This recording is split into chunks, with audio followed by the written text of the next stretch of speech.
உனக்கு எதுக்கு லேப்டாப், நீ தான் ஃபோன் யூஸ் பண்றல நிறைய பேர் கேட்டாங்க. லேப்டாப் இல்லாத போது ரொம்ப கஷ்டப்பட்டிருக்கேன். பக்கத்து வீட்டில் எதிர் வீட்டிலலாம் ரொம்ப கேட்டு ரொம்ப கஷ்டப்பட்டிருக்கேன். நான் கொஞ்சம் இல்லாதவங்க தான். நான் லேப்டாப் வாங்குற அளவுக்கு என்கிட்ட வசதி இல்லை. லேப்டாப் இல்லாதப்போ ரெஸ்யூம் ரெடி பண்றதுக்கு மற்றவங்க எதிர்பார்த்துட்டாங்க. அது எனக்கு ரொம்ப ஒரு டிஸ்ட்ரெஸ்ஸாக இருந்துச்சு. உலகம் உங்கள் கையில்.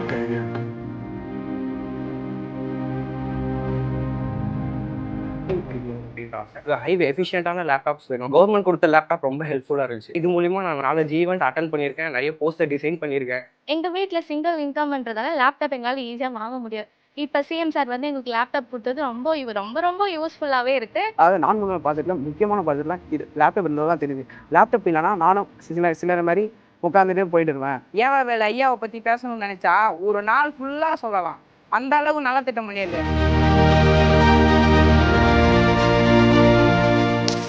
இப்போ நம்மளே கற்றுக்கலாம். நம்மளே ரெஸ்யூம் ரெடி பண்ணுறது, நம்மளுக்கு தேவை இந்த டாக்குமெண்ட்ஸ்லாம் ரெடி பண்ணி நம்மளே ரெடி பண்ணி இன்டர்வியூக்கும் போகலாம். நான் ஃபஸ்ட்டு லேப்டாப்னு இதை தான் வாங்கினேன். மினிஸ்டர் சாருக்கும் சிஎம் சாருக்கும் தேங்க்யூ. சிஎம் சார் ஸ்டாலின் அவர்களுக்கும் மினிஸ்டர் ஏவாவேலுக்கும் நன்றி தெரிவிச்சு. சிஎம் சாருக்கும் மினிஸ்டர் சாருக்கும் ரொம்ப தேங்க்ஸ். வாக்களிப்பேன் உதயசூரியன்.